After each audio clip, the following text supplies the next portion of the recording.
नमस्कार, मैं मानसी यादव आपके साथ न्यूज़ फ्लैश से बढ़ते आज की ताज़ा बुलेटिन की तरफ। खबर डीडवाना से आ रही है। डीडवाना में अवैध हथियार ड्रग्स का गिरोह सामने आया है। तार पाकिस्तान और दुबई से बताए जा रहे हैं। आइए जानते हैं पूरी खबर। डीडवाना पुलिस ने एक अंतर्राष्ट्रीय ड्रग्स और हथियार तस्करी गिरोह का पर्दाफाश करते हुए 4 आरोपियों को गिरफ्तार किया है। गिरफ्तार मोहम्मद इलियास की सूचना पर 5 विदेशी हथियार बरामद किए गए, जिनमें अत्याधुनिक ग्लॉक और नोरिनको पिस्टल के पुर्जे शामिल हैं। पुलिस जांच में सामने आया है कि यह गिरोह दुबई में बैठे सरगना असगरी अली के निर्देश पर पाकिस्तान से हथियार और ड्रग्स मंगवाकर भारत के कई राज्यों, विशेषकर राजस्थान और यूपी में सप्लाई करता था। पहले सोने की तस्करी करने वाले इस गैंग ने अब मादक पदार्थ और हथियारों की तस्करी शुरू की है। डीडवाना थानाधिकारी राजेंद्र सिंह कमांडो और उनकी टीम ने गहन पूछताछ और टेक्निकल इनपुट के आधार पर यह कार्रवाई की। हथियार एक प्लॉट में पॉलीथीन में छिपाकर रखे गए थे और जल्द ही बेचने की फिराक में थे। पुलिस अधीक्षक हनुमान प्रसाद मीणा की निगरानी में मामले की जांच जारी है और आगे और भी गिरफ्तारियों की संभावना है। कि हमने 12 जून को एक कार्रवाई की थी मोलासर में, जिसमें हम 2 लोगों को अरेस्ट किया था, जिसमें आदिल और अरबाज थे, जिनसे करीबन 8.5 ग्राम स्मैक बरामद की थी। उन्हीं की इत्तला पर हमने मोहम्मद इलियास निवासी सहरानाबाद से उसकी निशानदेही पर करीबन 55.5 ग्राम स्मैक इसमें बरामद की थी। इसी कड़ी को जोड़ते हुए हमारी टीम में, जिसमें एसएचओ डीडवाना राजेंद्र जी और इनकी टीम ने लगातार मेहनत करते हुए हमने अमरजीत सिंह नामक व्यक्ति जो कि पंजाब में रहता है जालंधर में, उसको दस्तयाब किया था। अरेस्ट करने पर इनसे लगातार हमने पूछताछ की थी। इनके मोबाइल का डाटा हमने रिकवर कराया टेक्निकल हैंड से, तो उसमें हम कुछ हथियारों की फ़ोटो और चैट उसमें मिली थी। इसमें हमने इनसे गहनता से अनुसंधान किया और उसी के परिणाम स्वरूप आज हमने ये बड़ी खेप करीबन 5 पिस्टल, विदेशी पिस्टल है जो इनसे बरामद किए, जिसमें 2 पिस्टल चाइना मेड है। एक पिस्टल जो चाइना मेड है उसका बोर इसमें जो था गन का, उसका इसमें जब्त किया है। इसके अलावा ऑस्ट्रेलिया मेड ग्लोक पिस्टल के पार्ट्स भी हमने आज इसमें जब्त किए हैं। ऑस्ट्रेलिया सर, और इसमें क्या बरामद किया गया? केवल पिस्टल या कोई ड्रग्स भी बरामद की गई, नशीली खेप वगैरह कुछ? देखिए, अभी तक इनकी चैट हमने जो लगातार इसमें हम खंगाल रहे हैं, तो ये चौंकाने वाले इसमें फैक्ट्स इसमें आए थे कि इनका जो मेन जो सरगना है असगर अली, जो कि दुबई में बैठा हुआ है और यहाँ सहरानाबाद का रहने वाला है, वो लगातार इन लोगों के संपर्क में है। और इनकी चैट में ये तथ्य है कि आप लगातार इसमें जितना चाहे इतना काम करिए, हमारे पास करीबन 5 किलो ड्रग्स तैयार पड़ा हुआ है, आप अपने कस्टमर ढूंढिए और आप कहोगे जब इसमें डिलीवरी दे देंगे। इनकी उस ड्रग्स को लेकर कई पेमेंट भी हुए हैं विदेशी, और यूएसडीटी के माध्यम से भी इसमें पेमेंट किया गया है। हमारे देश में इनके नेटवर्क की बात करें तो क्या जानकारियाँ सामने आई है? कहाँ के बारे में जानकारी अब तक मिल पाई है? अभी तक का जो इनसे इंटरोगेशन हुआ, जो हमें डिटेल इससे मिली है, इनका जो सरगना है असगर अली, जो कि दुबई में बैठा है, उसके कॉन्टैक्ट्स है पाकिस्तान में। वहाँ के भी हमारे कुछ नंबर उसमें हाथ लगे और कुछ लोगों के नाम हमें सामने आए। उनका जो था लगातार इनसे संपर्क था इलियास से।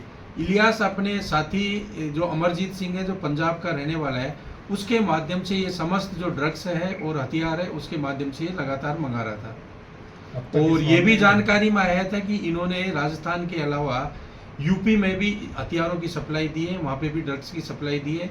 कुछ नाम हमारे सामने आए जिनका अभी हम खुलासा नहीं करना चाहते हैं, उसमें भी हम लगातार काम करेंगे। अब तक कितनी गिरफ्तारियाँ इस मामले में हुई है और किस तरह से कम्युनिकेट होता था नेटवर्क? क्या क्या तकनीकी ये काम में ले रहे थे रिसोर्सेज?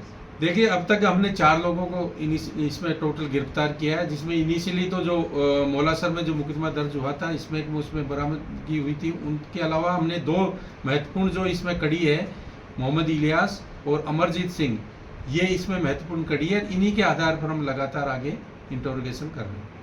सर, इन हथियारों के माध्यम से इन्होंने कोई किसी क्राइम को अंजाम दिया, ऐसी कोई जानकारी सामने आई? देखिए, ये हथियारों की कैप इनके पास में करीबन 2-2.5 महीने पहले आ चुकी थी। अमरजीत सिंह ने इलियास को लाके हथियार यहाँ पे दिए थे बेचने के लिए, लेकिन इलियास को कोई ग्राहक नहीं मिलने से एक दफे इन्होंने पुनः हथियार को वापस से पंजाब इसमें अमरजीत सिंह के पास में भिजवा दिया था।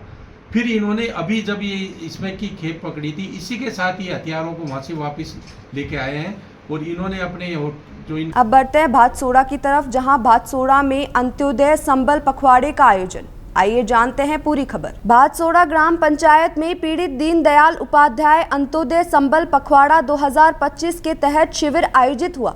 शिविर में उपखंड अधिकारी ऋषि कुमार पांडे, नायब तहसीलदार शिव शंकर पारीक, विकास अधिकारी अभिषेक शर्मा, बीईओ हेमंत जोशी, सरपंच शंभू सुधार सहित सभी विभागों के अधिकारी मौजूद रहे।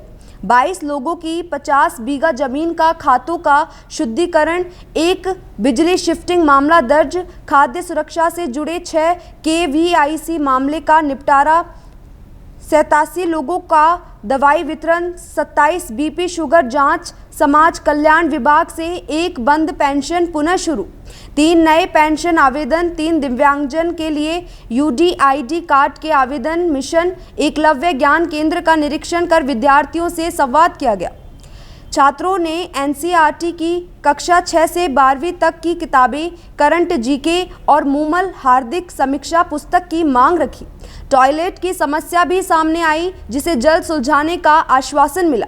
भामाशाह सुरेंद्र चंडालिया द्वारा एक TB मरीज को पोषण किट प्रदान की गई। शिविर में ग्रामीणों ने बढ़ चढ़कर हिस्सा लिया और अधिकारियों ने जन समस्याओं का मौके पर समाधान कर शिविर को सफल बनाया। मुख्यमंत्री जी द्वारा पंडित दीनदयाल उपाध्याय अंत्योदय संबल योजना चलाई जा रही, जिसमें प्रत्येक ग्राम पंचायत पर प्रतिदिन शिविर का आयोजन किया जा रहा है। इस शिविर में 16 विभाग और उनको बहुत सारे काम दिए गए हैं। जैसे अगर मैं पंचायती राज विभाग की बात करूं तो स्वामित्व के पट्टे बांटना, राजस्व की बात करें तो हम कोर्ट केसेस में जो भी पेंडेंसी है, तामीलों की पेंडेंसी या फिर सहमति से बंटवारा करने की बात है। जैसे आज ही हमने 136 का एक शुद्धिकरण जो 5 साल से पेंडिंग था दावा, उसका निस्तारण किया है। इसके अलावा अगर हम बात करें स्वास्थ्य विभाग की तो NCD टेस्टिंग हो गई, सिलिकोसिस टेस्टिंग हो गई या TB की टेस्टिंग हो गई, सैंपल हो गए। इन सभी सुविधाओं का सरकार के द्वारा आम जन को मुफ्त और उनकी ग्राम पंचायत में सुविधा दी जा रही है। अब बढ़ते हैं वेर की तरफ, जहां हेलेना में SSR प्राथमिक विद्यालय का शुभारंभ। आइए जानते हैं पूरी खबर। शुक्रवार को श्री श्याम सेवा एवं शिक्षण संस्थान खाटू श्याम मंदिर हेलेना द्वारा संचालित SSR प्राथमिक विद्यालय का शुभारंभ हुआ। श्याम भक्तों के सहयोग से शुरू हुए इस विद्यालय में बच्चों के प्रवेश की प्रक्रिया भी शुरू की गई।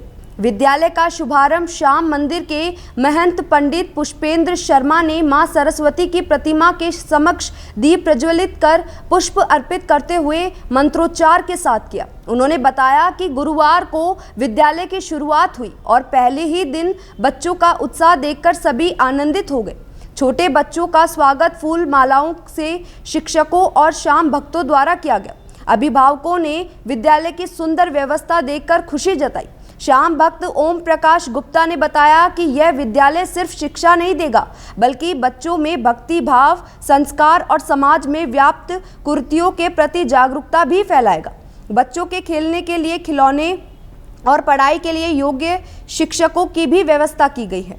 पंडित पुष्पेंद्र शर्मा, ओम प्रकाश गुप्ता, रवि गोयल, विद्यालय प्रबंधक नारायण सिंह, ज्योति गुजर, अशोक कुमार, संजय पासवान, दयाराम, शिव, सोमेश्वर, लखन, धनंजय, योगेश, बंटी कुमार सहित अनेक श्याम भक्त मौजूद रहे। संस्थान द्वारा SSR प्राथमिक विद्यालय की स्थापना की गई। इस विद्यालय में बच्चों के सर्वांगीण विकास को किया जाना सुनिश्चित किया गया है।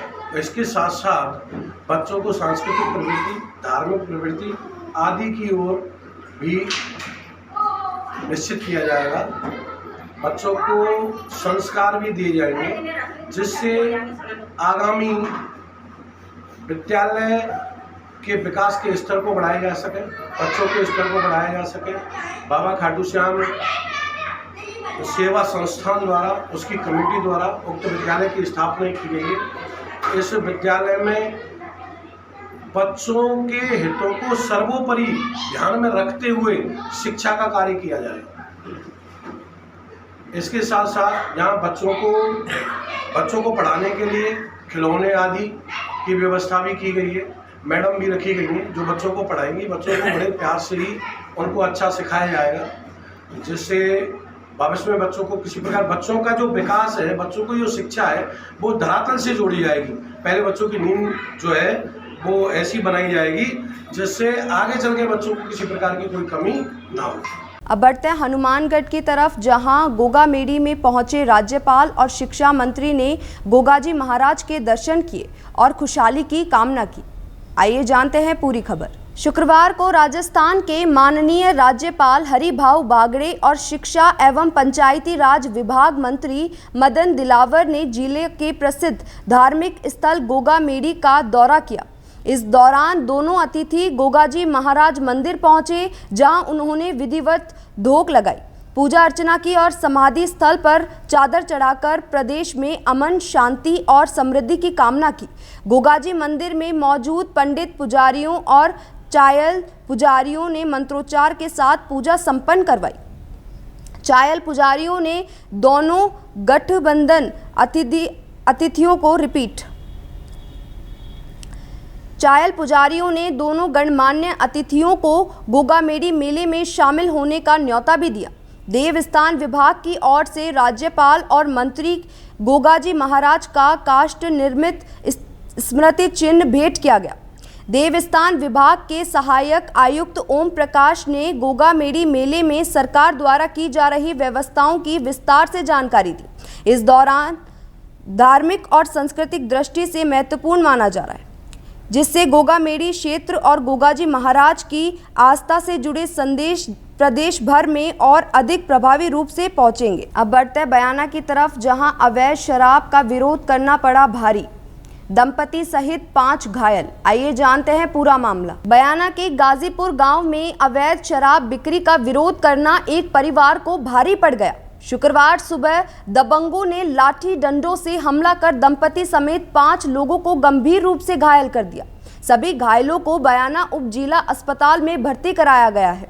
पीड़ित ज्ञानी जाटव के अनुसार गांव के मुनीर, गुजर, राजेंद्र और बिज्जो उनके घर के बाहर अवैध रूप से शराब बेचते हैं। जब उनकी पत्नी शिमला ने उनका विरोध किया तो आरोपियों ने शुक्रवार सुबह घात लगाकर हमला कर दिया।